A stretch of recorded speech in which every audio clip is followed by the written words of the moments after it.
I think that allowing for the book being, after all, a parody, something like 1984 could actually happen. This is the direction the world is going in at the present time. In our world, there will be no emotions except fear, rage, triumph, and self-abasement. The sex instinct will be eradicated. We shall abolish the orgasm. There will be no loyalty except loyalty to the party. But always there will be the intoxication of power. Always, at every moment, there will be the thrill of victory, the sensation of trampling on an enemy who is helpless. If you want a picture of the future, imagine a boot stamping on a human face forever. The moral to be drawn from this dangerous nightmare situation is a simple one. Don't let it happen. It depends on you.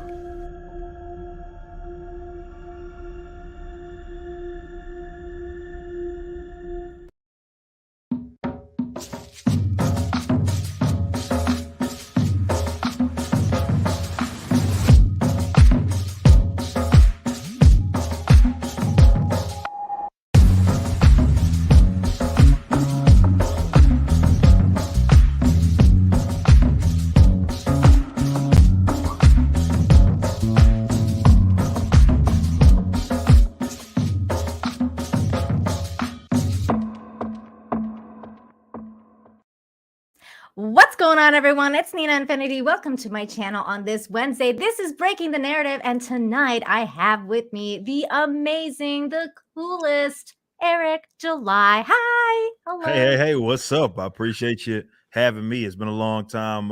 Last time since we did this on your channel. So it's awesome to have this happen again. Yeah, it's been a while. So yeah, I was just mentioning that because you were one of the first people I had on the channel when I kind of started my little YouTube adventure. So it's really cool to catch up with you. And since then, you've kind of like launched this little comic book that it didn't end up doing like that crazy well or anything. Like, it's just there. But I remember when we talked the first time, you were talking about having to do things for yourself if you want to stop complaining and take the initiative and change things for yourself. It's kind of like the libertarian mentality, for first and foremost. So for those people that don't possibly know who you are, Eric, can you give a little bit of an introduction, who you are, where they can find you, all that good stuff? Yeah. Well, obviously, I'm kind of involved in a bunch of different things. People know me from the more music-based stuff. They know me from the creative stuff, video games. They know me from the political commentary. You mentioned the libertarian stuff. So, I kind of just leveraged all of those different audiences to continue to grow. And now, obviously, with the channel youngrippa59, which, I've been on YouTube since I was 15, 16. And for us to be in the position that we're in right now, to be able to, for 500,000 subs, and obviously the recently launched Rippaverse, which to your point was really just me wanting to be a part of the solution instead of always griping about the comic book industry like I had done for so long. Really putting my I guess skill set to the test there. I think that's where I belong. I think that's my God-given ability. I think that's where what I'm put on this earth to do is to create. And I think God tells me that, and that those are the avenues that I see the most success is when I'm in the creative space. So, obviously launching ISOM $3.7 million campaign, and already entering into another multi-million-dollar campaign that looks like this is going to end up being. And it's just seeing all this success, seeing all the love that people are showing is just, it's been incredible, man. And I'm just highly appreciative of that, and all the support that we've got from people from really all walks of life, different walks of life. And, like I said, being part of the solution really does feel good. And this has been a therapeutic process for me because, like I said earlier, I love to create, and I think that's what I'm here to do. That's really cool to see, man. Yeah, and honestly, it's been something awesome for me to witness, because I've standing on the outside, I've always kind of been under the mindset as well that if you want to make a change, you got to be the change. And I think that if I think that through the creative process, this is really cool, and it just kind of gives hope and good feelings to anyone who's a creator out there that's kind of like starting out and they're like, well, maybe I have something to offer too. This really does give people hope. And I think that one of the things that kind of, you break the narrative on this a lot, Eric, because well, you're a Black man. Okay, I'm just gonna come out and say it. You're a Black man, and you've entered this comic sphere. You're doing this. You're a self-made millionaire, and it's kind of amazing to see, because in this very divisive world, and with regards to what's going on right now in the United States,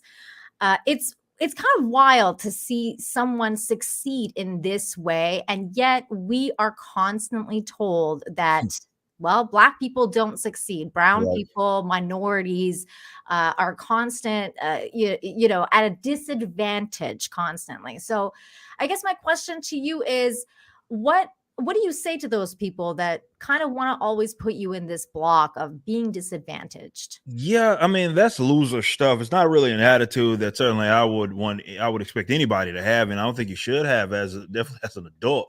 But it's something that's like always pumped into your head. To your point, definitely in America's culture, that's where people lean towards. That's the idea that they have. Like, well, a Black person, or woman, or anybody basically that's not a white man has to be put into that position to succeed.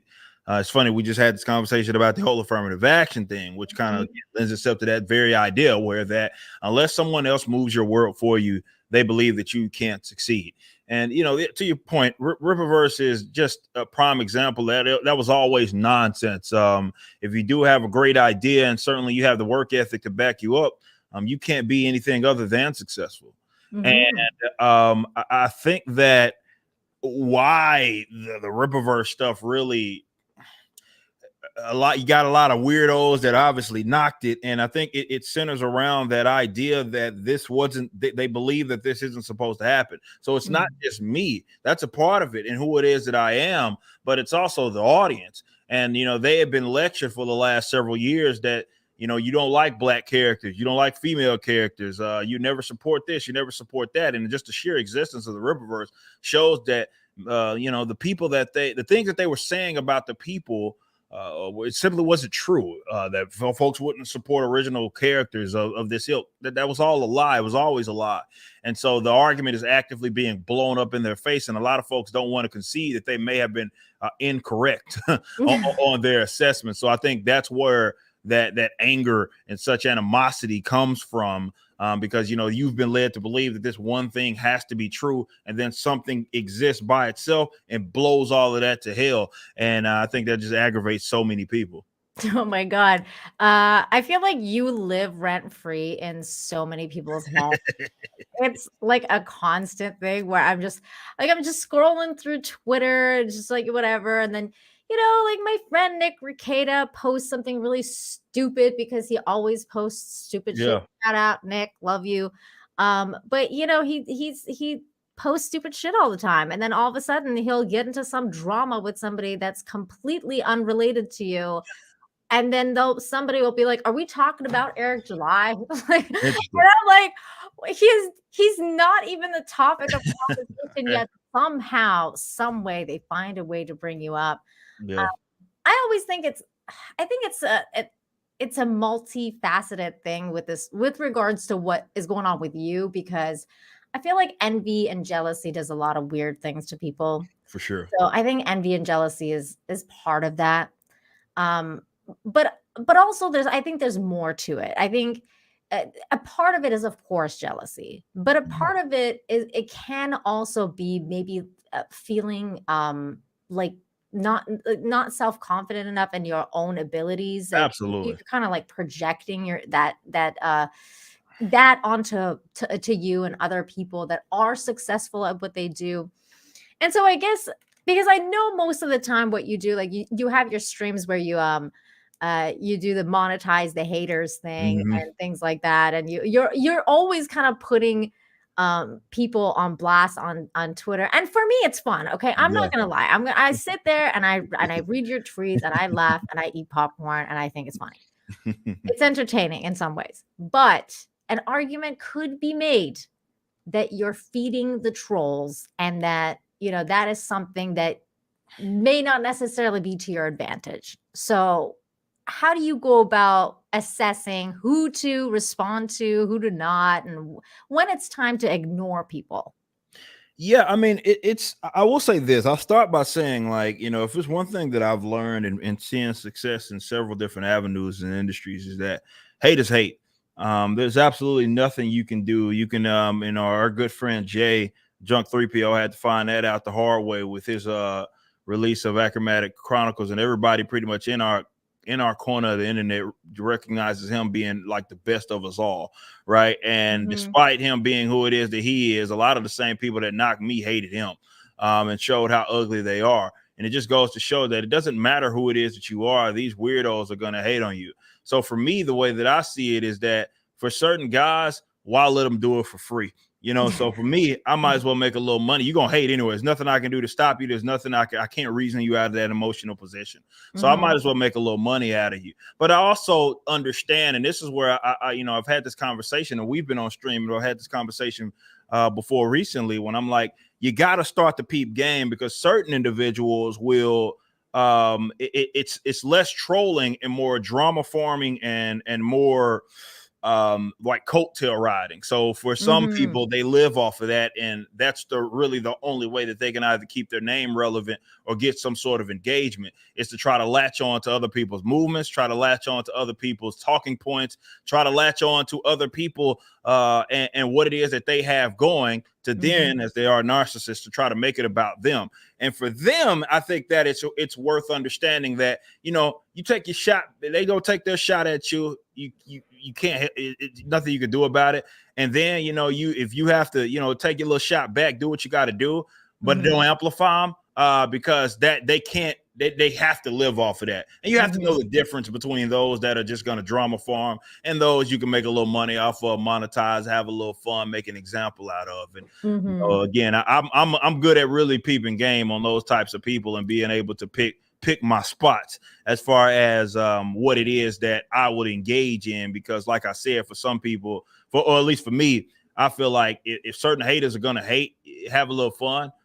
Sure. You're not obligated to be anybody's punching bag. So if you can make a little money, I say go ahead, but it's a thin line, or not so much. It's just something that you have to recognize and understand that there are those that are going to try to, like, they can't, definitely like other creators. I use that term loosely.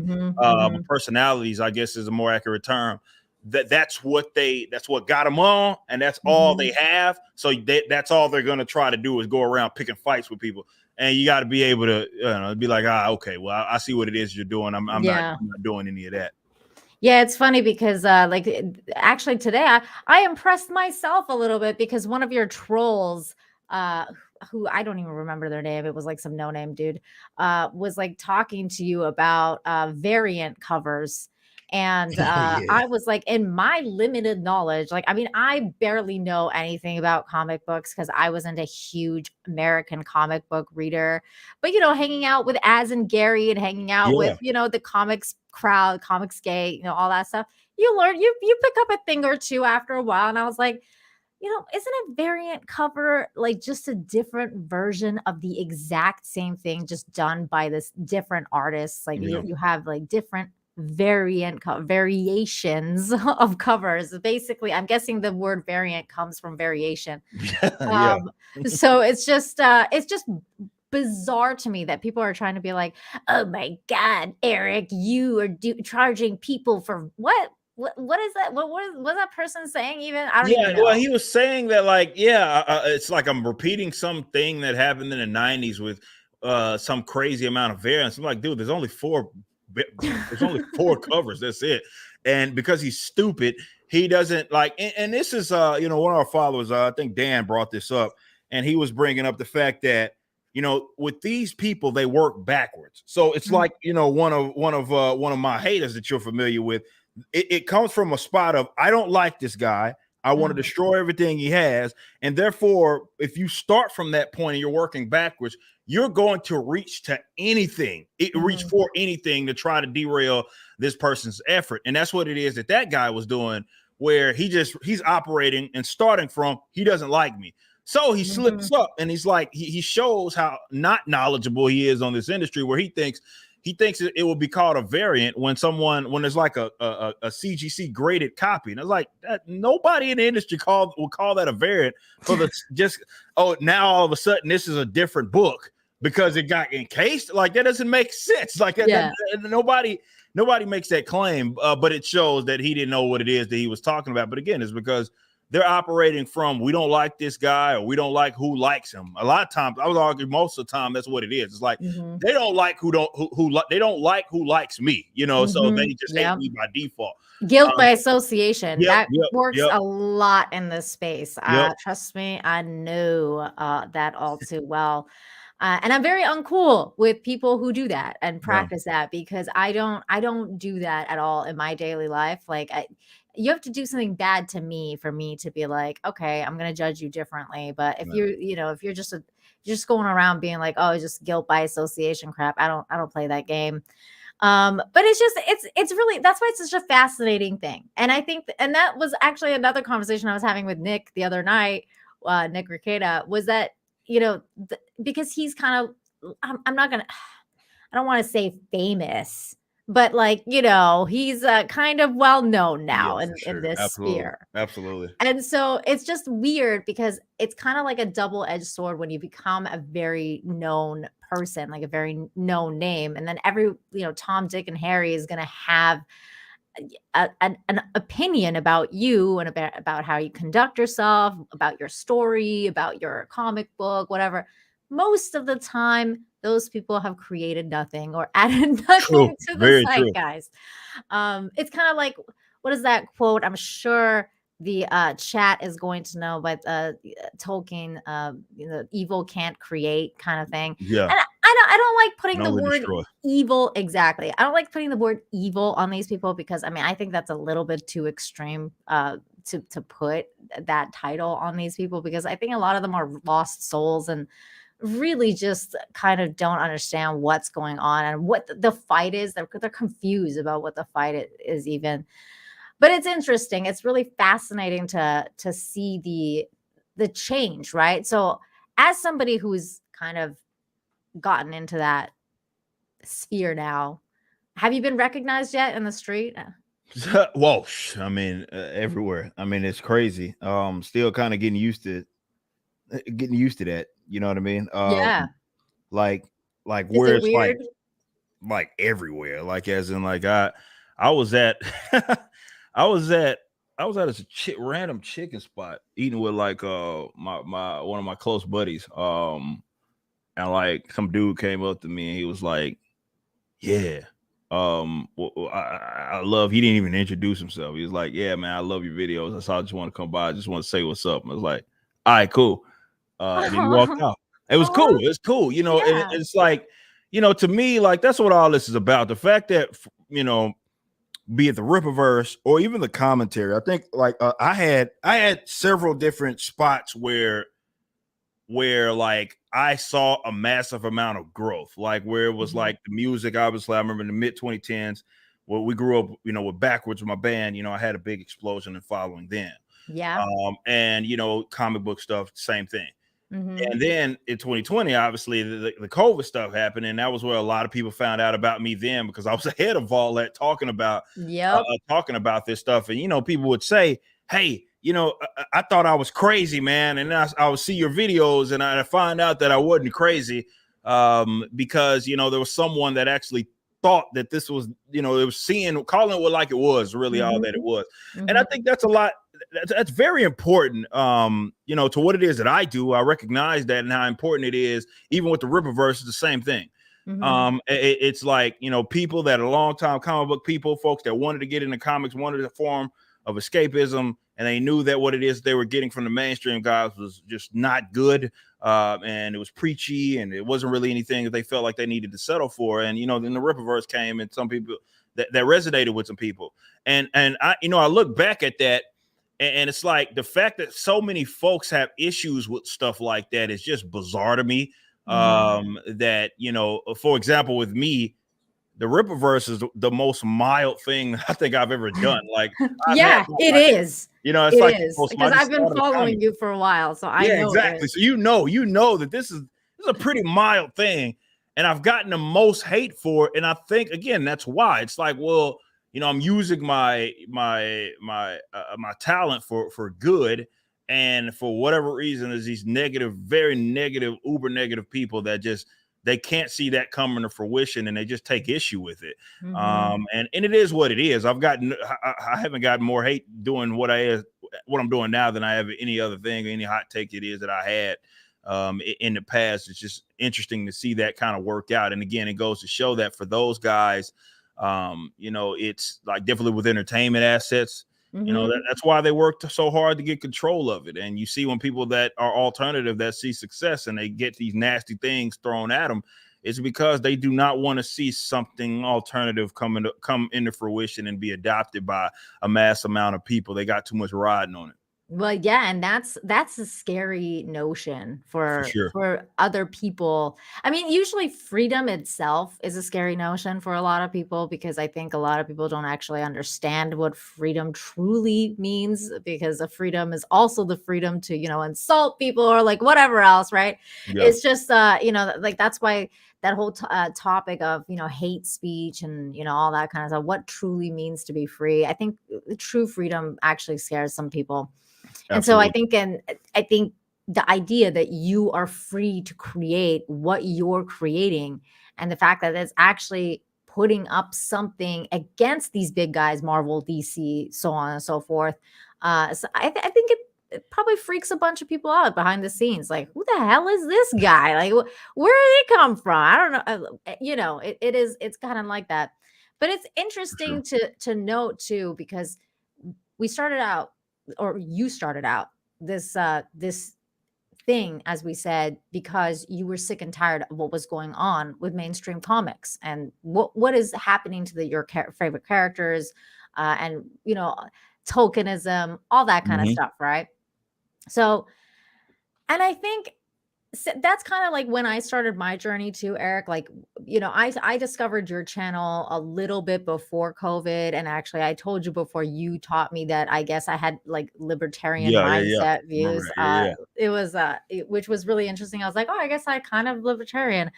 But I found you before. And so when you went into the COVID stuff, I was like, oh my God, yeah, this guy, he knows what's up. I knew Eric was based, but through it all, and through this journey with you on your YouTube channel, one of the things I noticed was you talking about what's happening to these characters and the idea of woke, right? Like woke media and when it kind of took over and what happened with everything. And so as time has gone by, though, I feel like the word, personally, this is something I've noticed recently. I feel like the word woke is being overused, just like, when we hear Nazi or, white supremacist or racism, constant this and that, misogyny. I feel like it's almost as if woke is now being overused as well. And I think woke means different things to different people. Yeah. And ISOM, I've heard many people describe ISOM as quote unquote anti-woke marketing. And I think that, well, first of all, I don't think that's ever what was your intention of making it an anti-woke thing. You were just doing your own thing and you're like, well, I'm just making my own stuff. And people resonated with that. Yep. So they bought your comic because they're like, well, I like Eric. So yeah. But I guess like I want to kind of go down this road with you, because what does woke mean to you now? I'm having, dealt with all this stuff. What is it? What is the definition of it for you now? Well, for me, and it's been the same for me as far as I look at woke, like the concept of like social justice, leftism. It's really, really, really simple. And I don't deviate from that. And I think what happened with it is that, people see, this is why I've said with like comics, I'm not going to speak for everything else, but for comics, the reason why I said that it was less get politics out and more of there's no balance is I think what happened, because especially during the mid 2010s, you started creeping up on like the all new, all different Marvel, and you had all these just swaps and just weird stuff. Where and then they were doing that in the name of like hyper politicizing things, hyper social political things, politicizing things, focusing so much on these concepts of diversity and all that stuff, where that overshadowed everything else, and that was placed above all, and it became their religion. And that was placed above everything: the story, the characters. If it didn't make sense for the characters in that setting, that was the story that they wanted to sort of tell. And for me, you know, I taught me and Gary talk about this all the time. Like it seemed like it happened there actually first, and then it started infesting so many different things. Maybe it was because it was a medium that was easily able to be infiltrated. So that lack of balance, people became more noticed it more, started calling it out more. And for me, you know, when you hear people say, for example, the whole anti-woke stuff, like with the Rippaverse, you know, I've gone out of my way to correct them. And that's like essentially saying like, no, because I look at the word anti and I look at it like it almost sounds like I'm creating something in spite of what it is that they're doing. I didn't create this to be the antithesis of what it is they're doing. It may be the antithesis by default, but that's not why it was created. Leftists may be social justice leftists may get the authoritarian left, especially may get angry at the fact the Rippaverse exists. But I didn't create that in spite of them. I didn't create that to spite them. I didn't create that to go against them. There's none of that messaging that's present. It's just universal truths. Really, when you look at the story of what's happening with ISOM, what's going to happen in future stories, really, you know, it's not ANCAP the story. You know what I mean? It's not, you know, that's not what the story is. You know what I mean? And that's not what ISOM is. It's not what the Rippaverse is, because that's not what this is about. Right. So for me, it was about creating something that people really could, from different walks of life, could get something out of. And yeah, when you look at what liberty is and what these concepts are, like what we think of as universal truths, what's right, what's wrong, what's just, what's not just, what's injustice, like you look at those concepts, and yeah, they may lean a certain way in terms of an overall concept to, you know, I get that, but I'm not beating the audience over the head with that. That's not what it is that we're doing over here at the Rippaverse. So, you know, that's why I would say it's a misclassification. If you want to say it's not that, cool, but to say it's anti that, it depends on how you define it, because some people would say, well, just because it exists, it's like anti to that. No, okay, in that case, whatever. But I just don't want people to get it twisted. I didn't create the Rippaverse to spite leftists like that. I wouldn't spend $300,000 as to own the libs. It's not what it is that I ever do. You know, it's really weird because you've been labeled anti-woke, but also woke because simply because you have a Black character. So people are like, oh, this guy going off about anti-woke stuff all the time, yet he goes and he has a Black character. Idiots. Exactly. But to me, also, that goes to the column of woke being overused, because there's a lot of media now that I think suffers from that. I think there's plenty of stuff out there that maybe stupid actors and actresses will talk about a movie outside of the thing and say their own woke messaging, and then put that on the movie when there's none there. Like, for example, I think the new Barbie movie suffers from that, or has suffered from that, because I mean, even I saw some headlines coming out, even like the CEO of Mattel wanted to clarify that it wasn't a feminist movie. And it's not a feminist movie, because they want to try and get people to go watch it, because, well, until now, most people have noticed that if you start putting these kind of labels on things, well, it's not going to make any money. Yeah, it's going to lose. People are not going to go watch your movie if Barbie is a feminist movie, or if whatever you're watching is has some sort of political messaging, or intentional diversity hires, or intentional this kind of politicizing. Yeah, yeah, And I I think agree. that, yeah, so I think that it's just interesting to me that to go into this idea of how woke is being overused, but also understand that it's still very much alive. Like, I mean, Oh, it's a it mind does virus. I mean, yeah, exist. certainly something that's infested things, and look, and I mean, the number one rule in debate is obviously in defining your terms. And the people that Mhm. watch me, and when I've had my live debates, like the long form monetized the hater streams, where I'm actually debating people, I'll have people like define it. You know what I mean? Like, I know how you're Yes. using it, but you need to define it, and that's very important. If you can't like even engage in an actual dispute if we can't agree to basic terms. And I do think, of course, you've had people that say that, like, oh, he's talked so much about this wokeness and or stuff that plagues these industries. And he started his universe with leading with a black character. And it's like, it shows that these idiots never listen to anything it is that I said.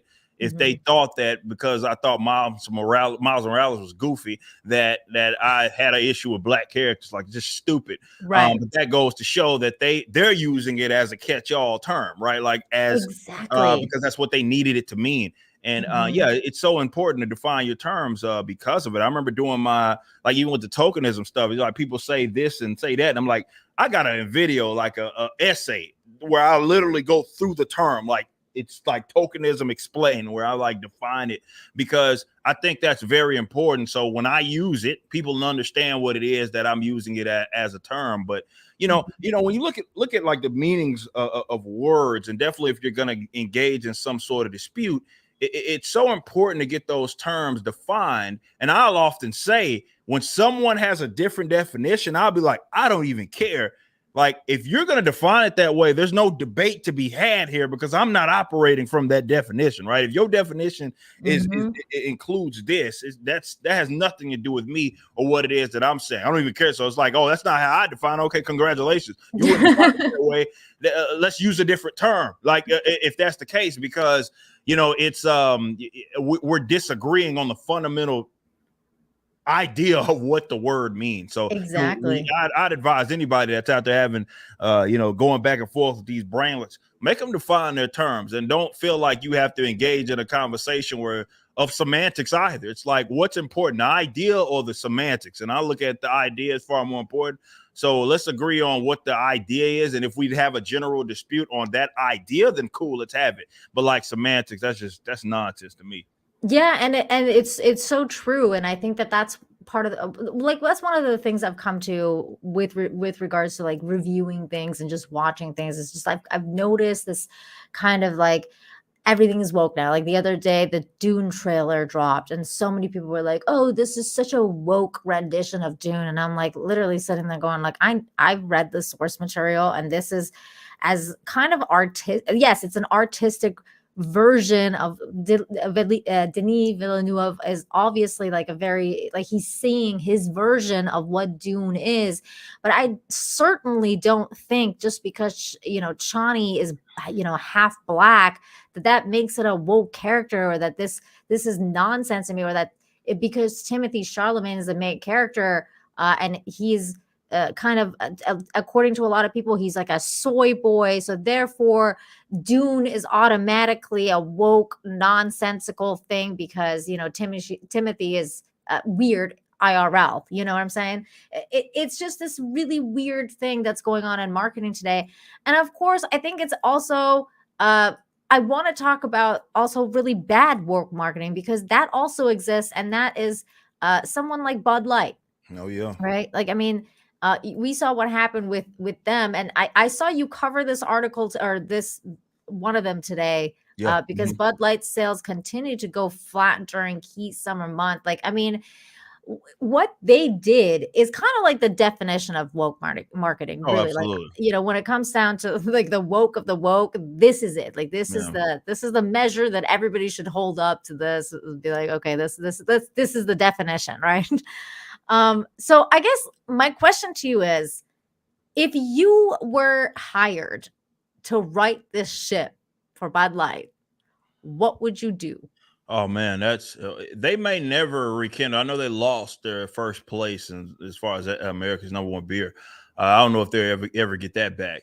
But the longer this non-apology thing. I think what has to happen is something that corporate entities won't do, because they have been long infiltrated by this diversity, inclusivity nonsense. So they feel like, they would get ate alive by this sort of loud minority of people if they came out and was like, yeah, we screwed up. We pushed out our core market by trying to cater to a bunch of people that probably don't even drink our beer.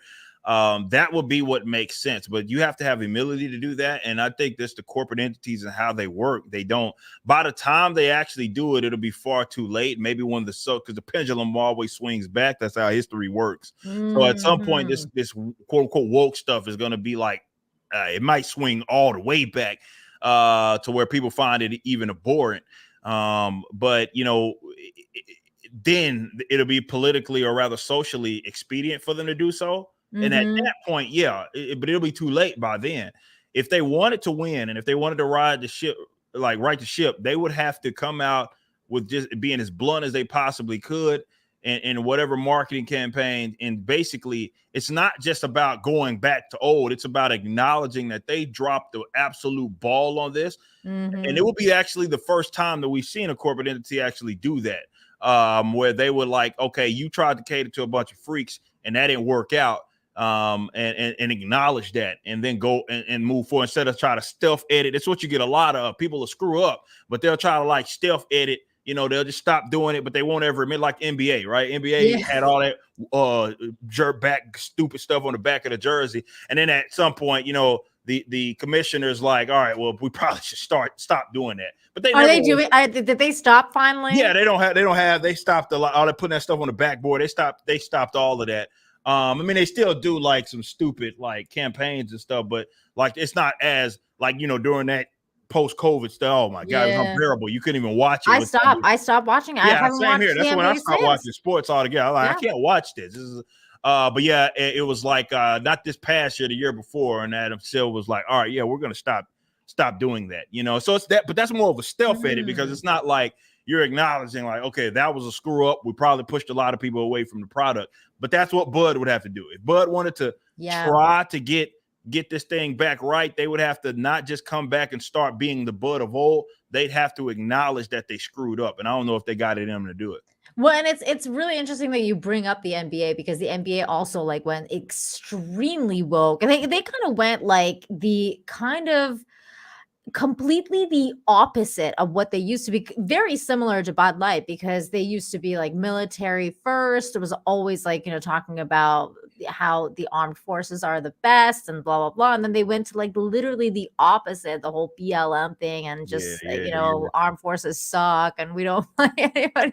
Like it was really weird. And I remember that, because I was like, well, other than that whole BLM thing, Eric, I stopped watching also because that whole weird COVID thing era where they had like the guests like pictures taken. Oh, it was unwatchable. That shit was freaky, man. I was like, I'm not contributing to this insane. It was nonsense. Yeah, it was a bad product. And all around, all these sports folks that did that was it's going to be a weird era, man, when you start looking at videos and all that stuff like 10 years from now. Like, America really did this stupid stuff, I know. Without the fans and trying to produce a product like that, all because of a virus with a 99% survival rate. It's wild, Eric, because it's already happening and it's only been like 3 years. The other day I saw it on Twitter where there was like, never forget that these people did this, and it was like a picture of a swimming pool with people with plastic bubbles like, inside the swimming pool, and I was like, oh my God, people did this shit. And it's so wild. Now it is interesting to note that like again, that's changing narratives, right? Like, again, all of these things are changing narratives, everything. And what you were going back to your point of what you're talking about with regards to changing the goalposts and just basically kind of like the pendulum swinging back. And I think that's what kind of I'm very concerned about, because I've seen some really weird comments, like how honestly, like I get why people are pissed, and I understand that there might have to be a pendulum swing to the complete other side, but it Mhm. also freaks me out because I don't like the idea of people becoming, well, extremely homophobic, let's say, or like, just completely the opposite, like actually not liking Black people because, Black people are in movies. So they're like, oh no, like I don't want to watch this because it has a Black person. So therefore that means it's woke. I hate that kind of ideology and I hate that kind of thing. So I feel like I'm actually watching more movies that are labeled as woke now because I want to make sure it actually is. Mhm. So what do you think of that? Like the idea of this pendulum swing about, do you think it needs to, or It's gonna swing. No, it's no way around it. That's just history. It has always done that, where you get some like ridiculousness, and then it'll swing back the other way. So the interesting conversation, or what I'm more so intrigued by, is like how far is it gonna swing back? And definitely once you get a Mhm. generation, definitely with this whole gender stuff, you know what I mean? Because you're gonna get a Yeah. generation of people that I think are gonna feel completely betrayed by the people, the authority figures, be it in their parents, be it in like they're these teachers and all that are teaching them a lot of this nonsense. And so it's gonna swing. I don't necessarily personally worry about it swinging all the way back. I mean, it's a Mhm. possibility for sure that it might go way the other way. It's a possibility. I wouldn't say that's not possible. I don't necessarily fear for that, but it is a necessary thing, because we've got so far with the ridiculousness now to where, like I said, it became like you knew society, or rather, I hate to use that term, more of cultural rot is what it Mhm. was, is what we ended up in, where we have people, I know we're on YouTube, so I won't go into too much detail, but the fact that, like, for example, the idea of trans kids, and people think that that's a thing, to Mhm. me, like, that lets you know how crazy things got. Like, things Mhm. have got insane, right? That the people just can throw that word out there as a Sure. term or as a concept and not Mhm. be ready to burn knuckle box over it. Like that shows how nutty things have got. So Right. it is 100% necessary for it to swing back. Mhm. How far? Who knows? I don't necessarily worry about. And I will say this: I do think there's room to be optimistic about it. Because I guess what's different historically when you've had these large conceptual shifts, Mhm. cultural shifts, is that now the information spreads a lot faster. So it's Sure. funny, like you think, it almost feels like an eternity ago, but that COVID stuff was only 3 years ago. Like that, Yeah. that was not that long ago, right? That just happened. Mhm. But it shows you how quick things can course correct.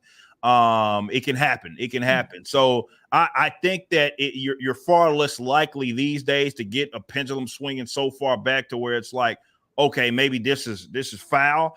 Mhm. I think the information just spreads far too quickly, but there's going to be a necessary correction, for sure, because we've gotten so far beyond like what is sanity. Now we're dealing with just absolute, just insanity.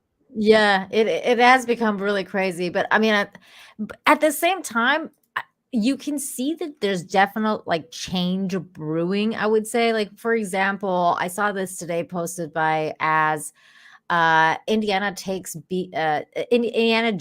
beaten on Tuesday with Sound of Freedom. Oopsie. And Sound of Freedom, I actually had no idea what that movie was. I'm not gonna lie, because I guess I don't know, for me, because I'm in Mexico, there wasn't enough ads about it. Not enough marketing done for that movie, I guess. But there was a lot of marketing done for Indiana Jones. I can tell you that much. And I definitely would never have thought that a movie about child trafficking was going to beat Indiana Jones. It is kind of wild to think that a movie like that can actually surpass Indiana Jones. What are your thoughts on that? Have you seen Indiana? I know you don't No, really watch no. movies anymore. No, I haven't, but I can speak on it for sure that it does say that, like, the Hollywood's going through this interesting spot, and it's in an interesting spot where people are, well, definitely Disney, right? They had a run, again, going back to like things happen so fast, right? It wasn't that long ago when like Endgame came out, right? That wasn't that long ago, but it feels like an eternity because they put out so much. And again, the spread of information and change just happened so quick. So they've laid duds back to back to back. You look at like you're not excited for the Marvel movie? Like, I'm like, come on, man. Brie I Larson. know, right? They have all of that coming down the pipeline. You look down, you got 2 flops in Elemental and Indiana Jones. And then they're gonna backdoor that with the Marvels, and that's gonna be dead on arrival. They're losing billions of dollars through these streaming services, and Disney's not the only one, but Disney is literally losing billions of dollars every single quarter on their streaming services. So they can't just crap out money anymore. Those days are gone. And now they have these strikes, which is hilarious because you look at some of the budgets for these films, and like to think that writers and actors want to get paid more, it's insane because they spent $400 million, it looks like, on Indiana Jones. And what in the hell did that get you? So, I don't know what this is going to look like. It's a status quo change. And I think a lot of folks, even folks in our corner of the internet, are I don't want to say fearful, but uncertainty is weird for some people. Uncertainty is weird. And what I mean by that is that a lot of folks would rather protect the status quo and what they are familiar with than change. And I think that right now you're going to go through a change in how the customer base operates when it comes to movies, film, animation, even comic books, as we discussed, and it's not going to look the same as it did before. I'm okay with that. That uncertainty doesn't. I've said this before. If somehow the Rippaverse didn't have a spot in this whole new thing, fine, but it does need to be upended. It's old, it's broken, it's archaic, it's out of date. It's nonsensical in how it operates with the technological advancements that we've had, and they're still operating on these old rules. So it's going to look different, and Hollywood's going to have to adjust because that right there ain't sustainable to lose that much money back to back to back. Disney, I think we may get to a point sooner or later where they start selling off assets. They start licensing stuff out even more so, because this right here is not a sustainable thing. They can't keep losing hundreds of millions of dollars and billions with the streaming service. They just took that Crater movie off of Plus. It only was there for 7 weeks. They spent $50 million on that. They spent $50 million. That's a write-off. That's why they're getting it out of there, because they're taking their losses. And that's not a sustainable thing. And there's going to be some fundamental changes. We know that they're going through layoffs and all that. They say that the ESPN stuff isn't connected. I don't believe that. Yeah, right. It is so connected. I think for sure that stuff is connected to Disney's just absolute, complete and utter failure.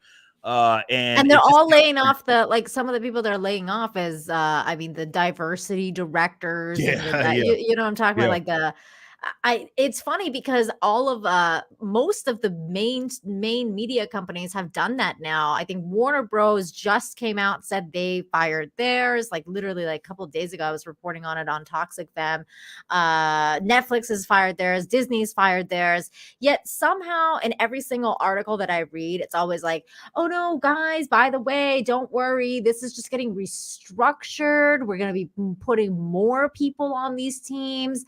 This has nothing to do with us not having enough budget. Like, don't worry, we're still focused on the woke. It's kind of crazy when you read the articles that are covering these kind of layoffs. Yeah, that's their guide, and it's about to fail. Is the way that they see it. So they don't want to believe that they have done something that was self-destructive. And for the quote unquote wokesters, those guys aren't like interested in your bottom line anyway. That's why they're the worst people to have working for your company, because they don't actually care about your bottom line. They more so care about their causes and using your platform as a vehicle to spread whatever nonsense it is that they want to spread. That's their approach, and it's been ineffective in making them money. They had convinced a lot of people in powerful positions that, hey, this is the way of the future. Just look at TikTok. This is what people want. And you come to find out that no, that's not what people want. That's not what at least people are willing to pay for. at minimum. So, you know, they're going to have to cut a lot of fat. Like everybody, like a lot of these little tech all these guys, they're getting rid of cats by the thousands because a lot of them are fake jobs. You know, they're not real. There's no actual demand for that stuff. But this is the thing, they'd have to concede, and this is what they don't want to do, that their enemies may have been right. So they would much rather go down with that ship as opposed to admit, like, wow, all these people that have been calling this stuff out for as long as they've been calling it out they knocked it out the park. They don't want that to happen. And that sucks, because that means that you have no humility and you won't make any adjustments and you'll just go down with the ship. And that's why I'm like, all right, if that's going to be your style, then I guess that's what it is you deserve. I know it's weird for me because like I used to love Disney. Like I was a Disney fangirl from, I mean, way back in the day. Because I've told you this story before of risking my life to watch Disney movies in Iran, and then having to immigrate here, and then Disney did what they did, and I'm like, oh my God, now I actively root for you to fail. Yeah. But it also is kind of sad because Disney was such a huge part of my childhood and such a huge part of what shaped me as a human being. So to see them in this state, it's actually kind of depressing sometimes. I'm like, why? Like, why do you have to? Why did you do this to yourself? It's really upsetting.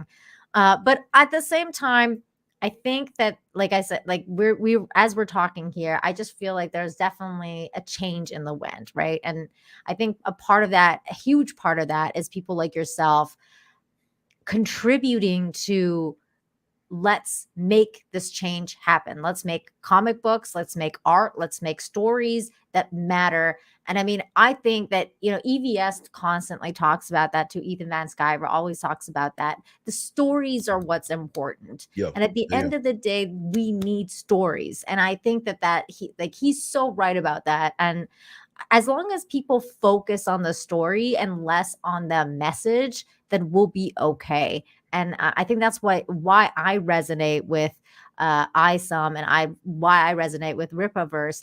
Now, I do apologize for not reading it the second it arrived into my hands, because I didn't know that there was a time limit on when, like, it was appropriate for you to read the book. Let these weirdos tell it. Yeah, apparently it is. Like, it's like as if you've never bought, like, dude, I have a million books that most people do. I'm a reader, so I just go to, like, I used to go to just Chapters or like Indigo or whatever, just buy a shit ton of books, and they're all just sitting there. I'm just an addict of book buying. But yeah, this time though, Eric, when ISOM 2 arrives, you bet your ass. You not only gotta read it, you have to make sure you put out a full review on your even if you never do comic book reviews, you gotta make sure you do that, because that's what apparently those are the rules. That as soon as it gets there, you have to read it, and then you have to do a review immediately. So I'm going to be doing that. I'm going to be doing that this time. I won't let you down this time. They won't get me again with this whole, you didn't read it the second it arrived. Oh, man. It's going to happen. It's Absolute going to happen. Weirdos. Let me get a couple of these super chats. Thank you so very much for the super sticker, Bong Rippa 420. Wow. That's what? Great.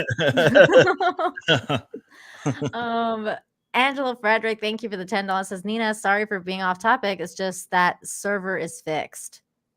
I don't understand what that means, but thank you. Okay.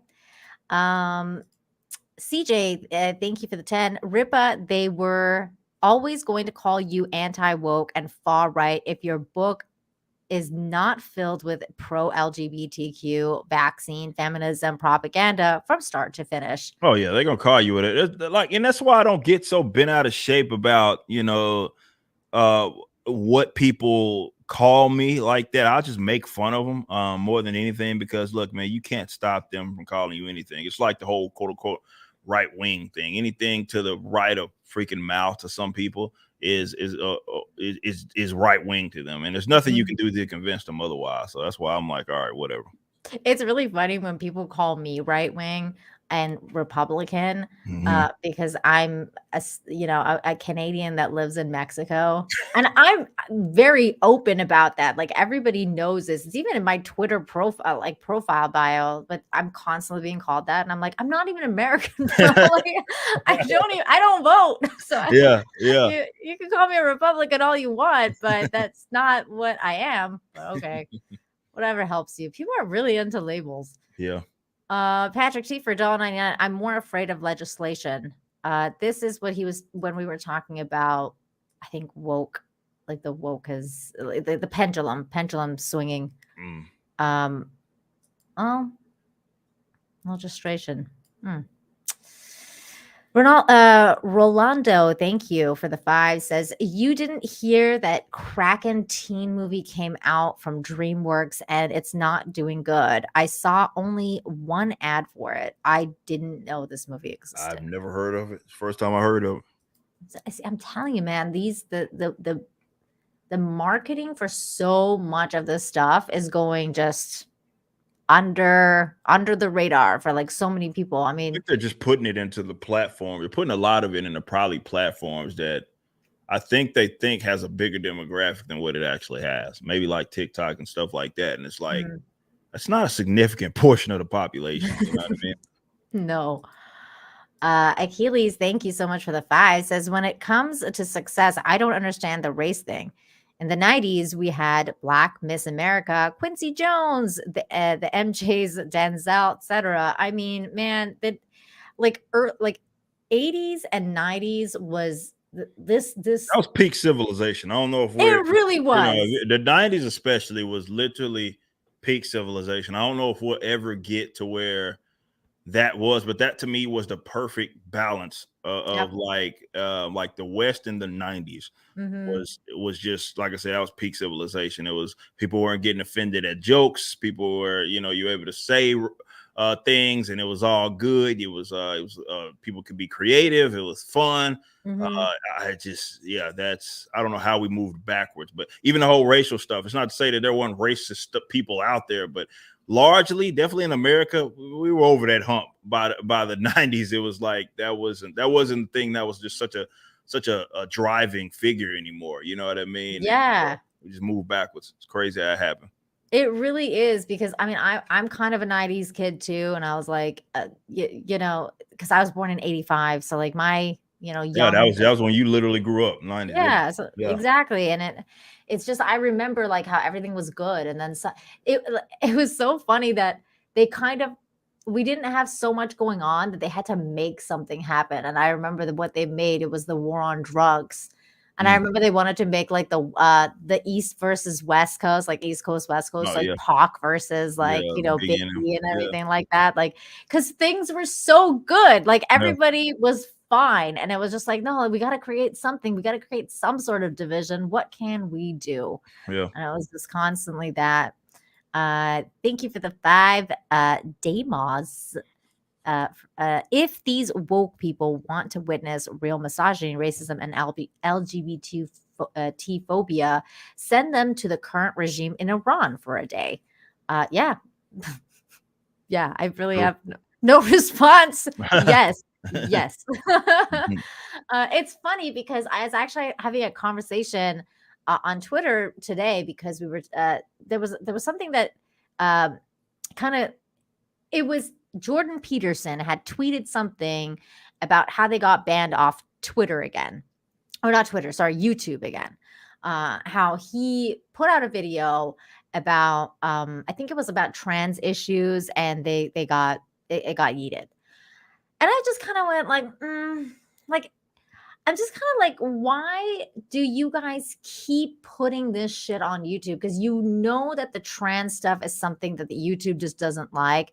And for me, YouTube is a private company. Like, whether I agree or disagree, which I disagree, I think they're really stupid for doing what they're doing. But it's their thing, right? And I'm like, why don't you just go on Rumble and post your stuff on Rumble? And somebody said to me, you're running away from, like, you're basically you're letting them have it. Like you're letting them have it. And I was like, I mean, I don't know, because I moved out of Iran for this very reason, because you kind of like, you have to live to fight another day.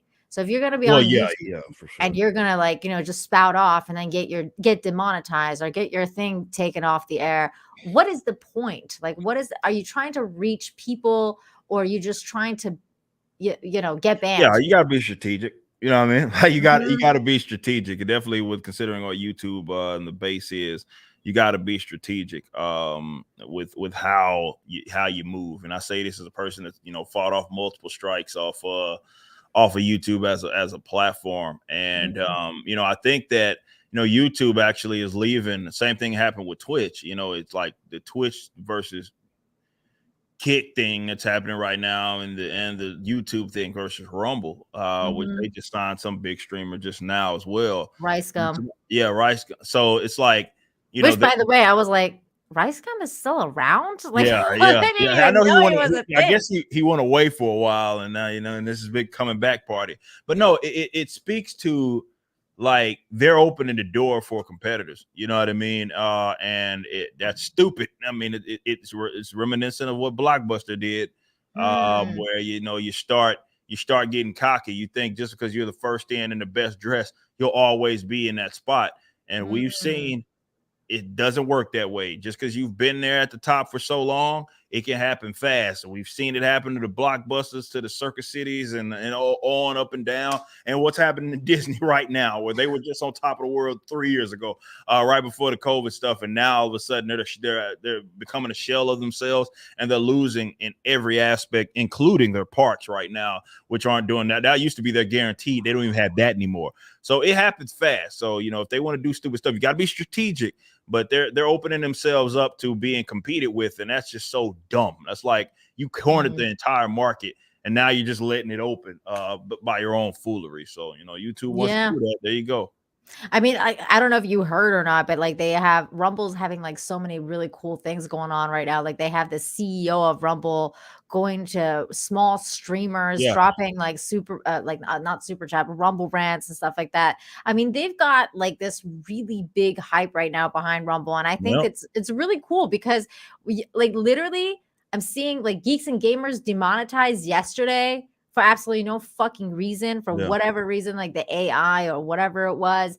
And then right next to it, Rumble CEO going around being like, I'm dropping bombs for the small streamers. And I'm like, how is this even a competition anymore? Because if I was, which I am a creator, and that's why we're simulcasting on Rumble, by the way, everybody should be, migrating over there to some extent. Like you should at least have your foot in the door for Rumble. Do you have your foot in the door for Rumble, Eric? Not yet. We're actually having some conversations with those guys over there, because I'm on Odyssey right now. That's my alternative.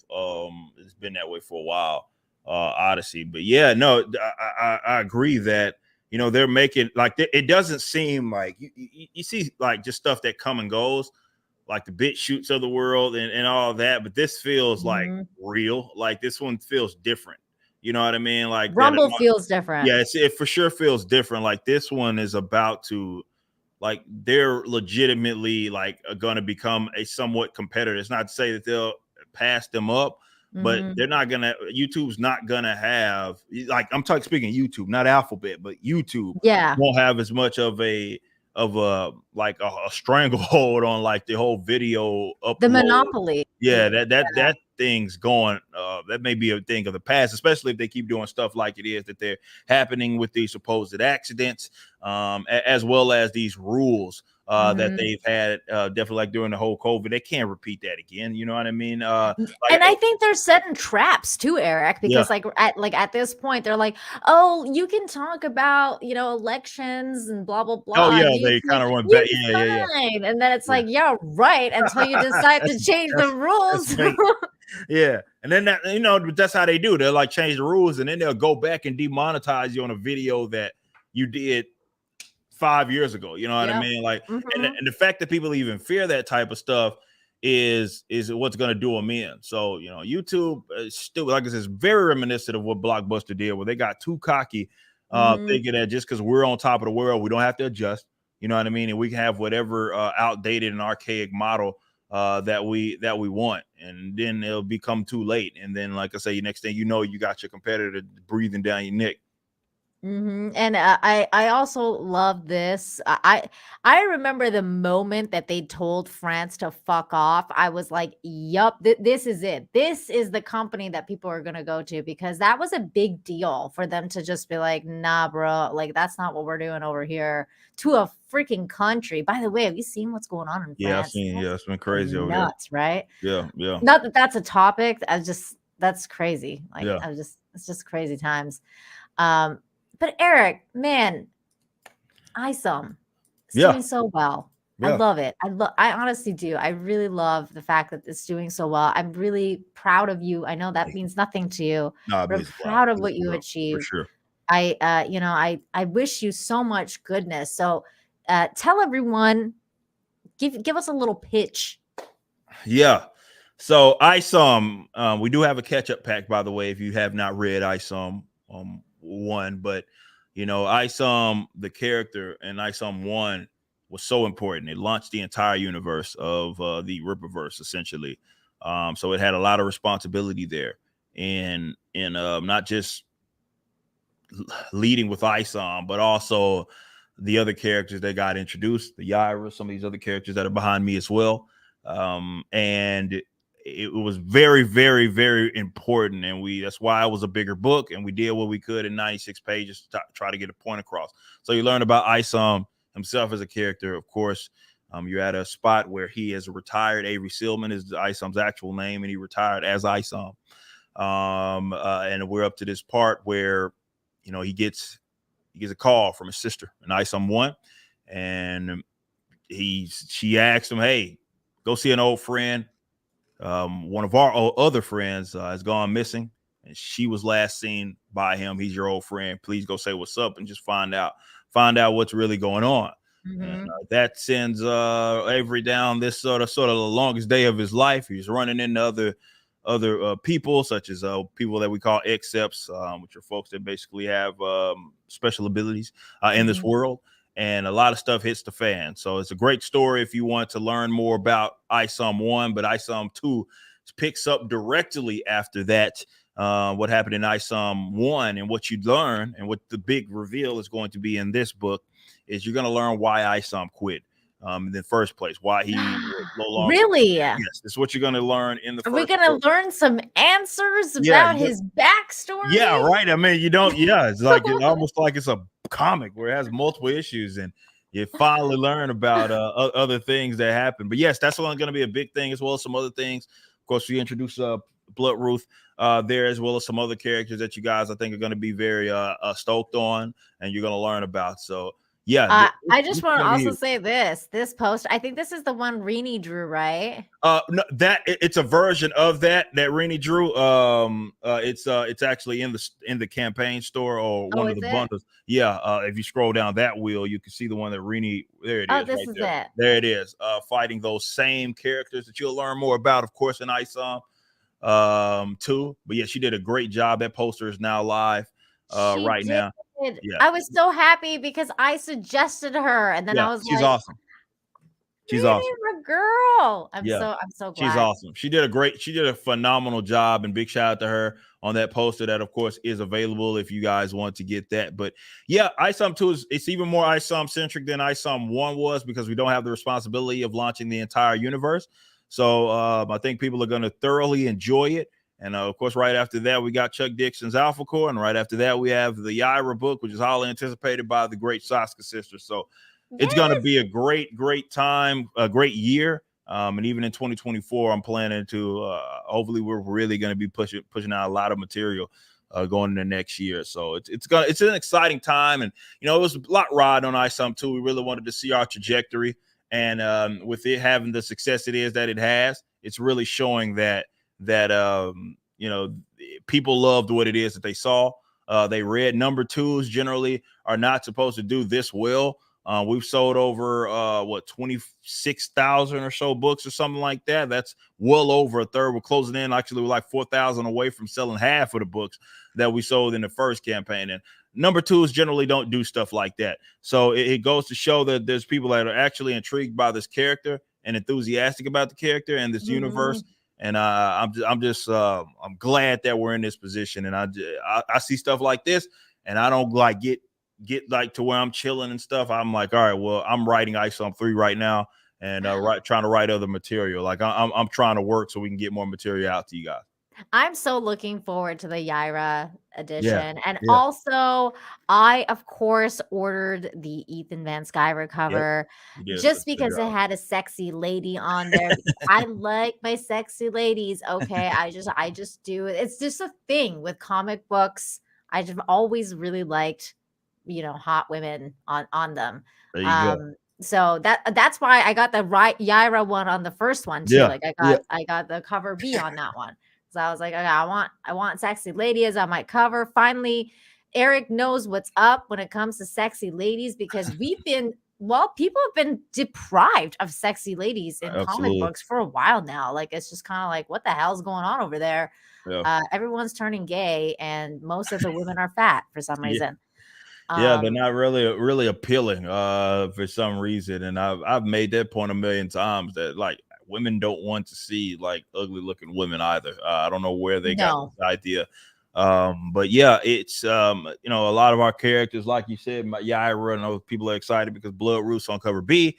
And she's gonna be, I think, a character that a lot of people are gonna thoroughly enjoy. I think you guys are gonna absolutely love this character. And I'm just excited. I'm just excited for people to read it, learn more about ISOM. And it's 112 pages, so this is even a little bigger than the other one. You're getting plenty of story here, and it's a lot going on. So I'm just in a great spot. The company's in a great spot. We feel great about the future because we can now. You know, it's everybody's looking at the second book like, what's going to happen? Well, here we are, another $1 million project. So my favorite thing is when you post people that are like, whatever, man, this is gonna be a one-off. Like, we'll see how much money you make if it like ever again. No one's gonna care about this in a year. And then you're like, okay, like, are you okay? Like the wellness check. Yeah, the wellness checks. Yeah, that's what I'm doing. Doing on my head. I was so impressed of the animation for this. Oh yeah, thank you. This was cool. Can we play this? Oh yeah, go ahead. This was really cool. Might have to click on the title up at the top because it won't pull it up in Yeah, let me go on YouTube. Here it is. This the animation looks really cool, and I was like, okay, can we get like just ISOM animations? Is this gonna be a thing? Okay, here we go.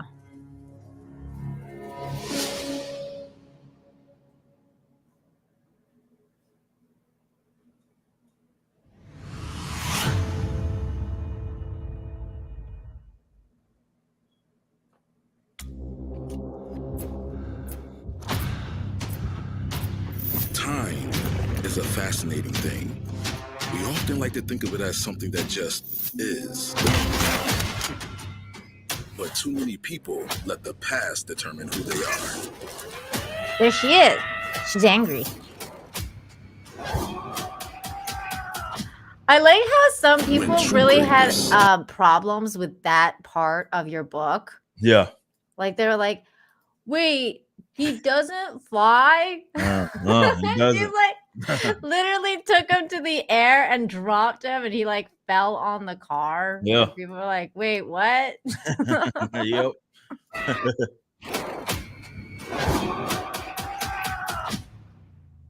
When true greatness is determined by how one deals with the present.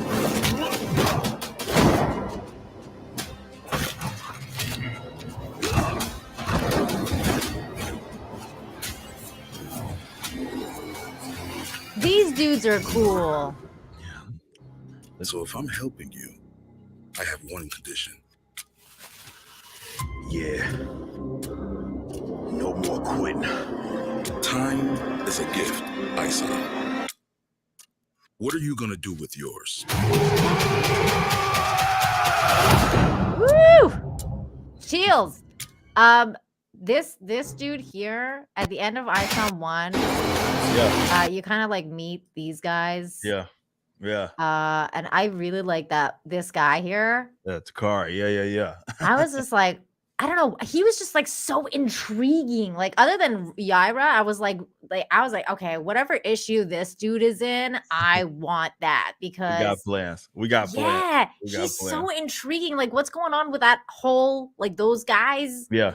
I don't know what's going on, but it looks cool. Like I was like, okay, this storyline is cool. Like I'm really down with whatever else is this is it. This is cool, man. This is really Appreciate cool it. stuff. Let me get this Rumble rant real quick from Zemrosk. Thank you for the 5. Says Rumble, the only alternate platform that runs their own services. Everyone else has to obey AWS and Cloudflare. Even the CEO of Kick said they're going to start censoring creators. By the way, speaking of Kick, thank you for that Rumble rant, by the way. That like, see, because we were talking about Rumble being a thing that is here to stay kind of thing. I feel like the opposite about Kick. I think Kick is going to be one of those that's going to be like, gonna, hit the crapshoot real soon. Because I mean, like what they got Amaranth for like how many million, and like I just feel like they're just overspending, like really, like their model isn't. It doesn't sound like it's going to be sustainable with their like 95%. I don't know if that's going to be sustainable. They have a lot of money, like because of the like the gambling stuff. So they do have a lot of money fluctuating there. But yeah, I did watch the CEO sit up here and basically say, yeah, we're not doing this whole free. We don't want like to do the free speech. We don't want people to think that that's what it is that we are.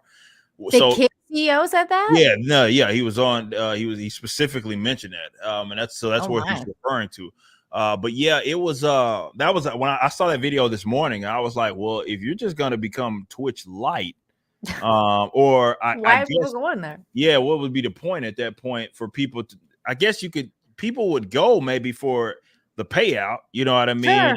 I guess people would go there, but as far as an idea that it's gonna replace Twitch, it may do that. Maybe Twitch fades into obscurity and it becomes Kick, but it's not. You're not really found a solution to the problem per se. You just replaced it with another brand, if that's the route that they want to go.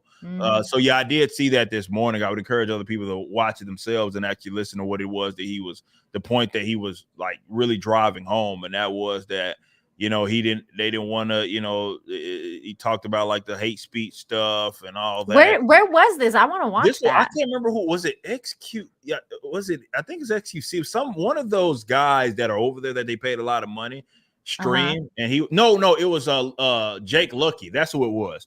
That he was speaking to. It was CEO and some other guy, and he was just like, this just happened. And they were just talking about like that sort of stuff. And it was weird that he just kind of gave up that information. Really, and I was like, yeah, man, I don't know if that's the route that you want to go. Because if you're going to do that, then for some people, they're just going to go because of the payout. But for people that were looking for a legitimate alternative, if they do become that, if they're going to just become just basically Twitch Lite, then that's not replacing them per se. No, but it's also kind of like, isn't that shooting yourself in the foot? Because if you do want to kind of like get the clientele from like the people from Twitch to come over there, you're kind of like you would want to do what Rumble is doing, like come over here, you could do whatever over here, not like the opposite. Like that is just such a weird thing to say and do. Let me get a couple more of these super chats. Golden Reaper, thank you for the 5. People would have liked John Kent if he was 100% straight with a harem of isekai babes. No one wants to pay money to see dudes kiss. Yeah, that was that whole John Kent thing. I still never understand why they did that. Just made them. It's like not only do they make these guys gay, it's like that becomes the leading like trait, right? Yeah. With them. It wasn't like what they used to kind of handle, how they used to kind of handle North Star. And if you didn't know who North Star will go some like long-standing like long periods of time where you didn't even know he was gay because he wasn't talking about it all the damn time. Well, they did the complete opposite with John Kent. Like that whole they turned him gay, and then that was all there was to him. So he's kissing on dude. They do the same thing with Iceman. Iceman's like Oh my wearing God, high yes. heels now, and he's kissing up on dudes every second. And I'm like, who wants to read that? Like, I don't think anybody wants to Poor read Iceman. that. I don't understand why they did that to Yeah, him, because that was criminal. wild. But I mean, they've done that to everybody now, like Wolverine and freaking Oh yeah, Cyclops. like They're how could you make them gay together? Like, that is the weirdest thing, like to go from I don't know, man. And it's not like there's anything wrong with being gay. It's just go make Well, your you're own boring. If characters. that's gonna be, especially as a comic book character, if that's gonna be your leading trait, it's gonna be a character that is just that's not interesting. Nobody's like reading comic books for that. At least let me say, not a demographic with capital are going to be buying those books because they just want to see a gay relationship. It's just not. Well, and also speaking of Superman, and I know you don't really watch movies anymore, but I'm sure you've seen the casting, the new casting for the James Gunn Superman Legacy. What did you think of the new casting? Well, I mean, I guess he looks the part of the guy that previously had him. I mean, he looks just like a younger Henry Cavill is essentially all he looked like. And it's the same thing for me with a lot of these characters. I've never been, I guess for me with Marvel and DC, when I was watching all those movies, I didn't care who the actors were as long as they could look the part and act the part was all I cared about as far as the actual character that they were depicting. But yeah, I mean, the DCU, same thing with the Marvel universe going forward, which I think Marvel's basically going to kill itself. At least DC. It's funny, you looked at them like they were always behind the Marvel Cinematic Universe, and now it's like at least DC is doing like this full reboot. But they had Marvel's that dead. Yeah, Marvel might be done and out of there. But DC, same thing though. They're gonna have to lead with these stories, and I don't know. I've looked at somebody doing Authority and all that, and I'm like, I don't know why y'all are going with those stories, or why you went with, like, even I think with Supergirl, they're going with Tom King's. I'm like, why are you using But that? we'll see though, Eric. Like, I feel like let's see what happens with Legacy. I mean, with the writer's strike and everything that's happening, I don't know if those projects, any of those will happen. Maybe some of them. They might. That's a good point. Like, if at minimum, if they're going to happen, they're probably going to get pushed back for some time if the strike does actually take place. But a lot can change. Stuff can get put on the shelf. Stuff can get retired out of this whole strike thing. It's going to be interesting. It's going to be interesting to see what that turns into. It really is, because I mean, like, speaking of bad marketing, for example, like I'm like the most recent marketing I saw for Marvel was Samuel Jackson coming out and calling everyone white supremacist again, and talking about Trump to promo his fucking series. I was like, well, why? Like, why would you do this? I mean, and I pointed out that, he could easily go out there and be like, I'll do like a Q&A, or I'll do like something where I'm recording myself saying like, hey, motherfucker, I'm Samuel Jackson. You've reached so-and-so's phone, leave a fucking message, you piece of shit, motherfucker, whatever, right? Like, that's his thing. If he goes around like doing that kind of stuff, like, people will watch anything Samuel Jackson's in. But now, you think anyone's watching the Marvels? Or like whatever the hell that thing is called, Secret Invasion? Like, I'm Nobody's not watching that shit. Nobody's watching. They're not making any money. no. They're active. As long as that. Same thing with all their other projects. The longer those are on those platforms, the more money they're losing actively. They're bleeding money. And yeah, that was such a self-defeating thing. They always do that, where they'll go on their little campaigns and they'll do something for Variety or Hollywood Reporter or all those guys, and they're just saying stupid stuff. Right? They just need to stop talking. That's really what it is. That's what did Hollywood in. It's the mystique is completely gone. It used to be, you used to have to see and buried in an extra article or interview or something. That was the only place you knew what these guys were thinking about outside of the movies they were playing. Like, that was really it. Now these guys are actively telling on themselves through Instagram, Twitter, and doing all these. They just can't shut up. And yeah, Trump broke a lot of these people. and that they started telling on themselves, and they started really dominating with their politics and political views. And like, bro, people do not watch your material for that. So to be actively on the campaign trail, sitting over bringing up Brie Larson and like talking about calling people incels, I was like, what the fuck, Samuel Jackson? What in the fuck are you doing, man? I mean, like, is this a case of like he's just too old now? Like, is he maybe he's gone bad shit, and it's like Jeez. he just doesn't know what the hell he's doing anymore, and like, or it's just that, you know, he's, again, it's bad information. They really think that there's some demographic of people that's going to buy their material or watch this stuff because they're actively going at their political opponents. And like, it's just, that's not really a demographic. They're a flaky audience is who it is. If that's who you're going after, the social justice types, it's a flaky audience, and you'll see that they will not actively show up for your products. It's wild. It's a wild time right now. Turd Rocket sent in a $20 super chat. Thank you so much. Says, can we still buy ISOM Volume 1? Yes, you can get it right now at the store, or you can get it as a catch-up pack with ISOM 2 right now in the campaign store. I was in financial peril during the first Kickstarter, even needed to sell my motorcycle, but I'm so excited for Creator Rippa and Razorfist, and you even inspired me to make my own books. Yay! You never had a Kickstarter though, right? Shout out. No. I guess he's just referring to kind of the layout or how it looks, but yeah. But yes, you can get ISOM 1. You can. I appreciate you, and yeah, man, more power to you, man, doing your own thing. I ain't mad at that at all. Doing your own thing. This is what I'm talking about, that you've inspired so many people to think that, hey, maybe I can do this too. You know, maybe I won't become a millionaire like Eric July will, but at least I can put my stories out there. Like, a lot of people need to do that because stories is what matters at the end of the day. So I really appreciate the super chat, and go for it, man. You put you're all in there, and I'm sure you're gonna be successful, and wish you all the best. Thank you again for the super chat. Also, the links to Eric's campaign is in the pinned tweet and also in the description. So all of his socials and of course the website, everything like that is in the description as well as the pinned tweet. So you can go and do that now. There you go.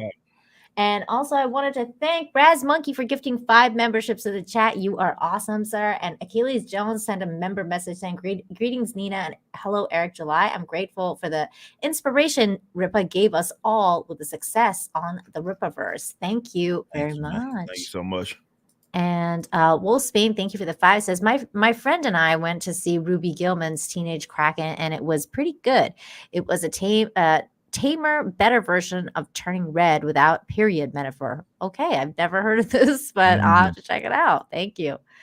Joe King Lee, thank you for the 2, says, Rippa, show off the new paintings. I don't want to take them off the wall, but yes. We'll go full screen on this. Hey, okay, so who drew these? Are these like are these your artists? The artists, they're mine. Obviously, he's Admira. He's a crazy good painter. He's done obviously. Y'all used to see the ISOM one and the Yaira one all the time, but we added some new additions today, and we have Shadran back there, who's on the cover, obviously, of ISOM 2, as well as Blood Ruth over there, which I know a lot of people are excited to learn more about her.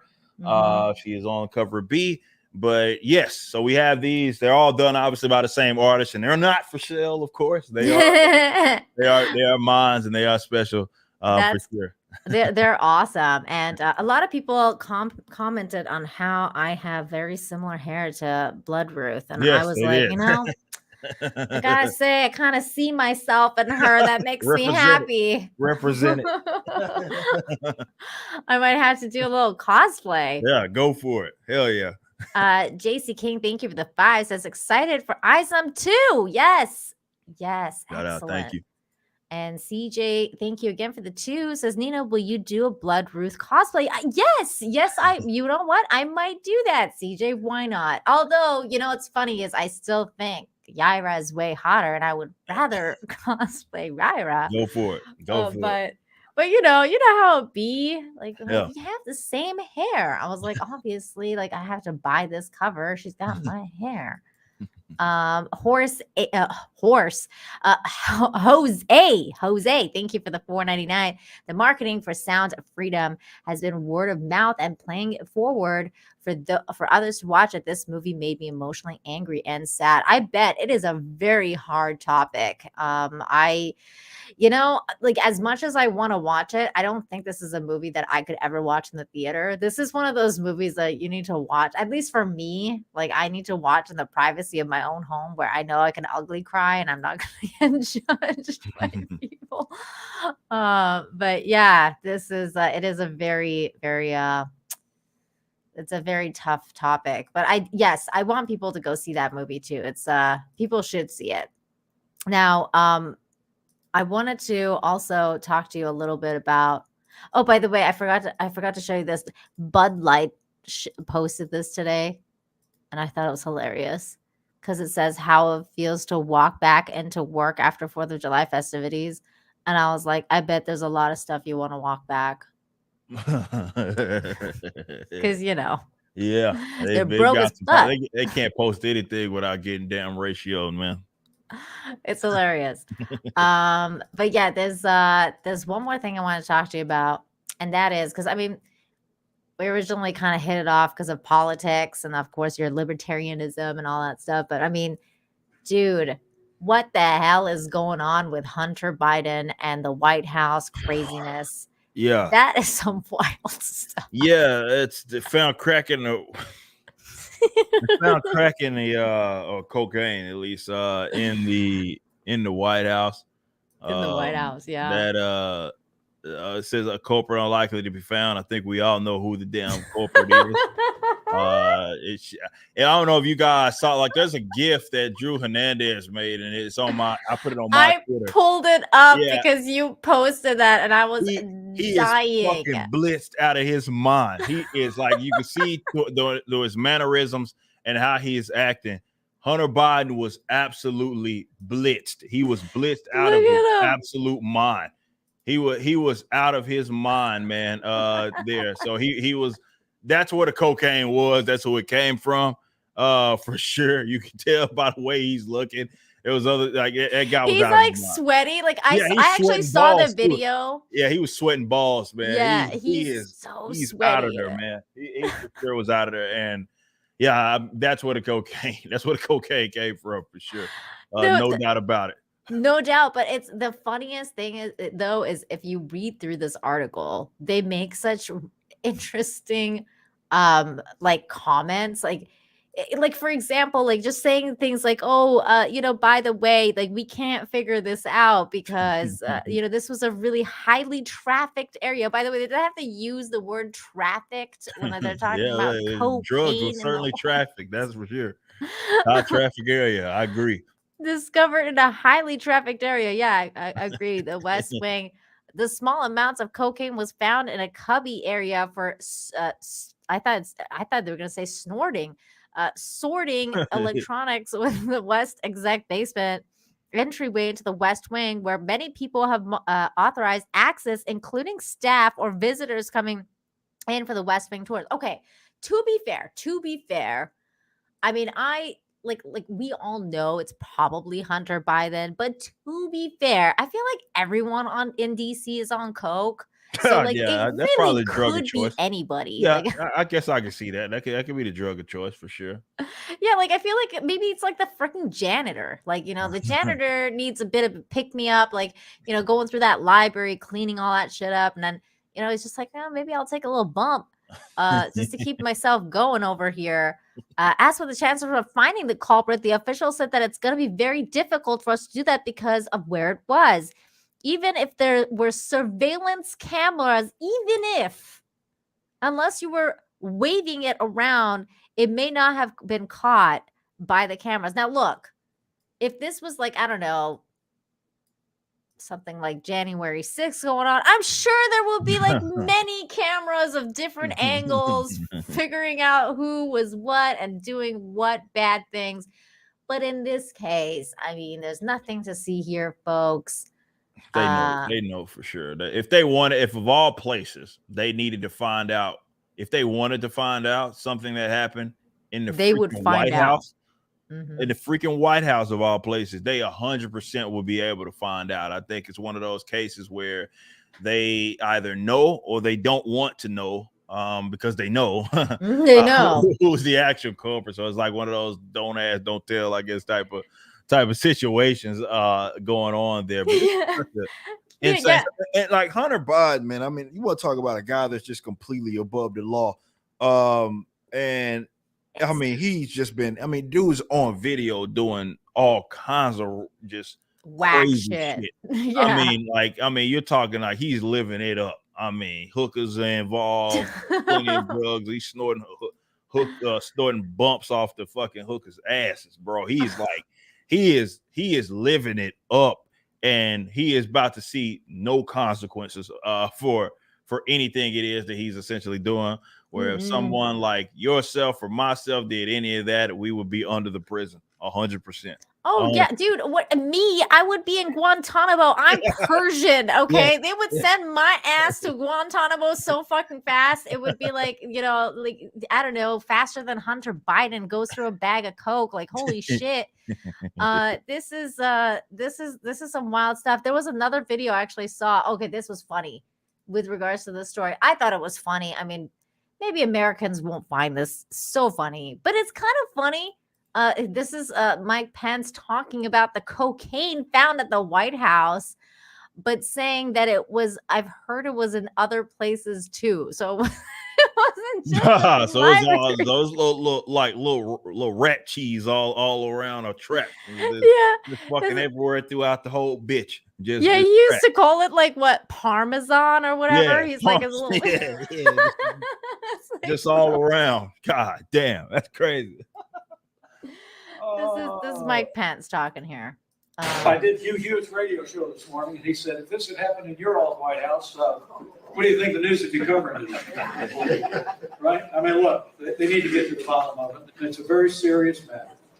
Illicit drugs found. I heard it was in the library. I heard it was in other places. At the White House, zero tolerance, and they've got to get to the bottom of it.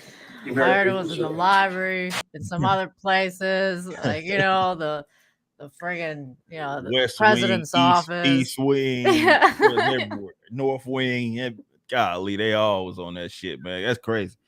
That's crazy. But yeah, after seeing, like, I mean, I don't think there was any doubts, but definitely after you saw what was going on July 4th, man, and saw Hunter's like just what he was doing, the way that he was acting, like he was like, and that it wasn't just that clip. You could see him walking around in the background, and he's like tripping balls, man, like that. For sure.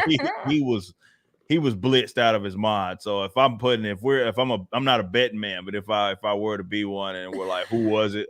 I mean, well, the thing is when I thought, like, it could be anybody in DC, right? Yeah. Until I read that sentence when they were like, even if there was cameras, we couldn't possibly tell who it was. And I'm like, talking about the fucking White House as the United States, like Big Brother. Like, are you fucking kidding me? Do you really think people are that stupid? Apparently. And yeah, they do. They really think you guys are that dumb.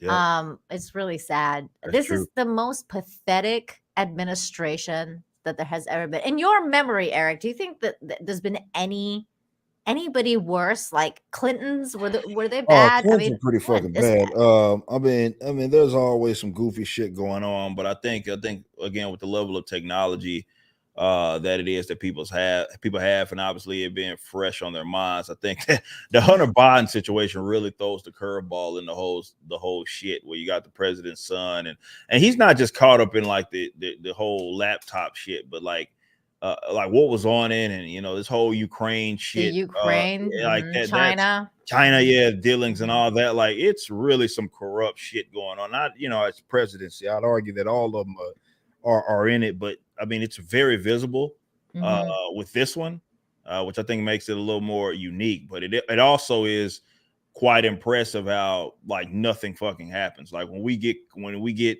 basically all but. I guess they won't say that it has been confirmed, but for sure, when you like talking about, the big guy and all that shit, like Joe Biden clearly is involved in some of these corrupt bullshit that's going on with particularly with like China and the Ukraine. Like, and nothing's happening though. It's like they're not going to see any level of consequence. Hell, right now he actually just because you know that shit that happened with the federal judge that recently. What happened?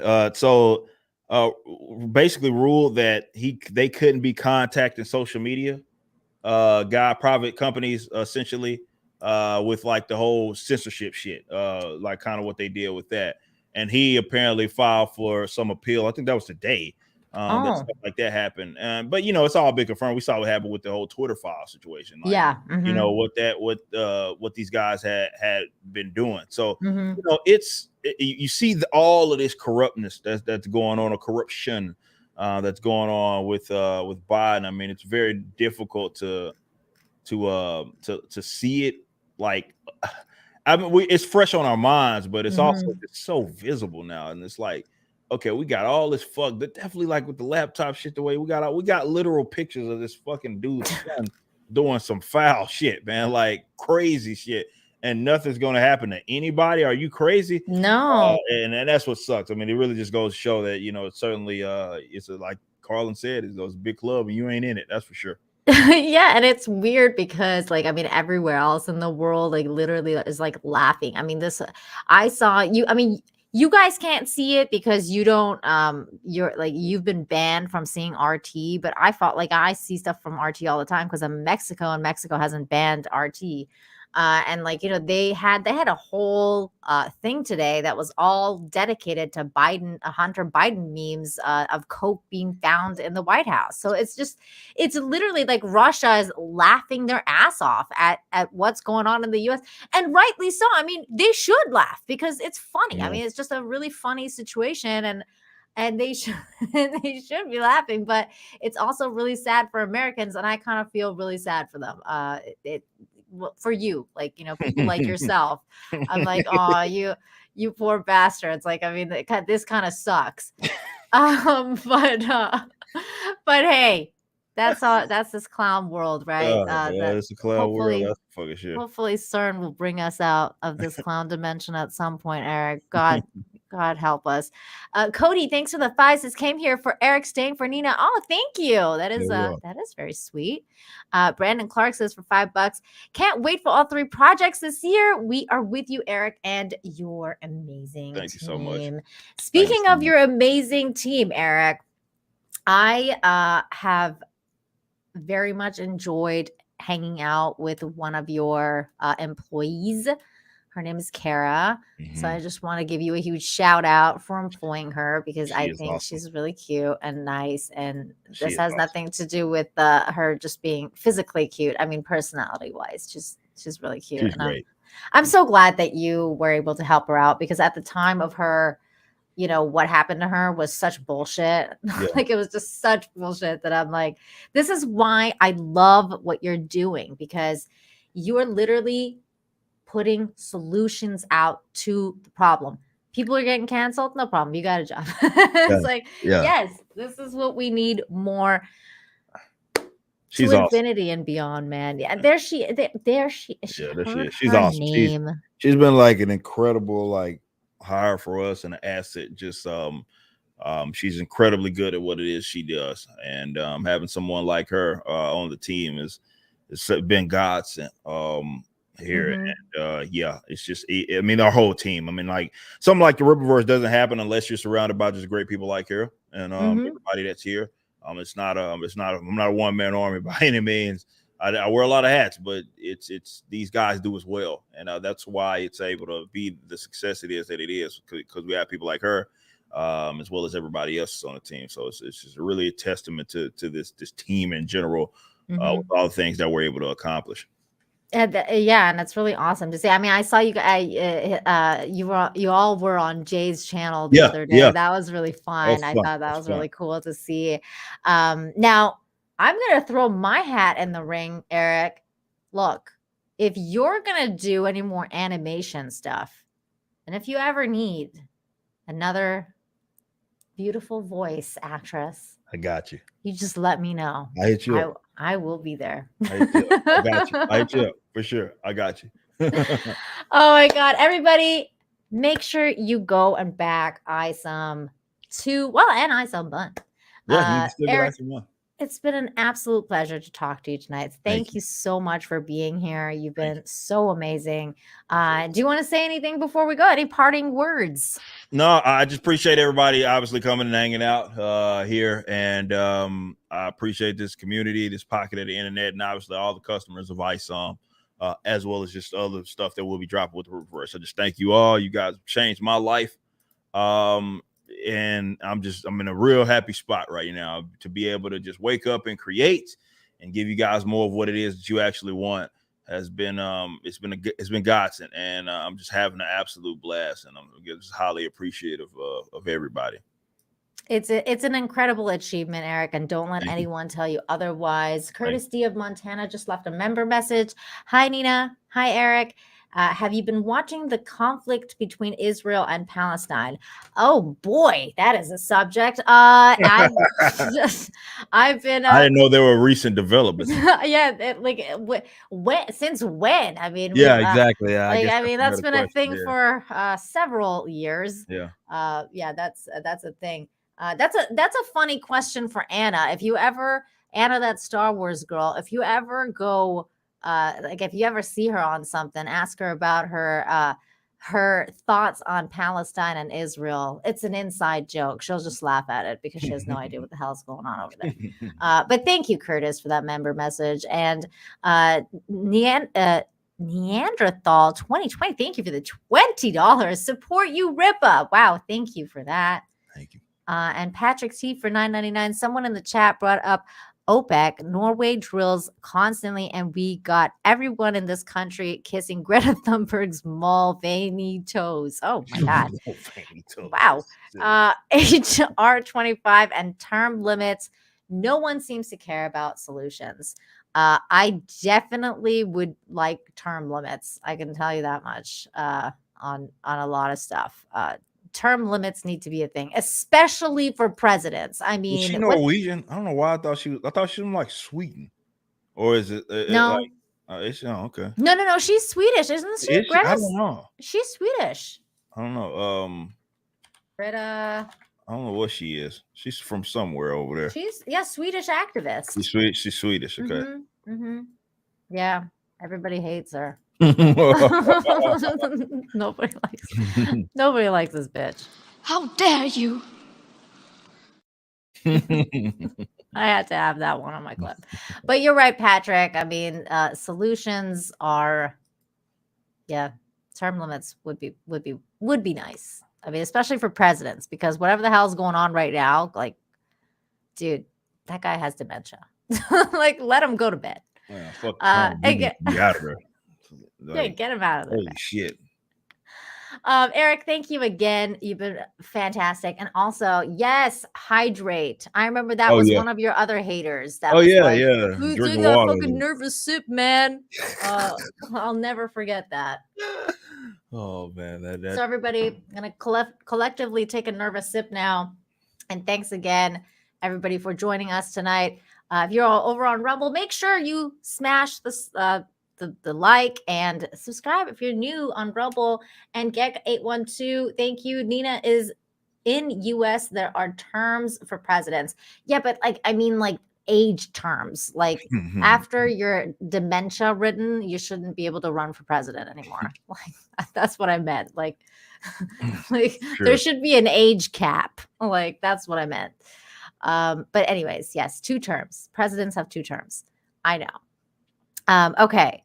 You guys are awesome.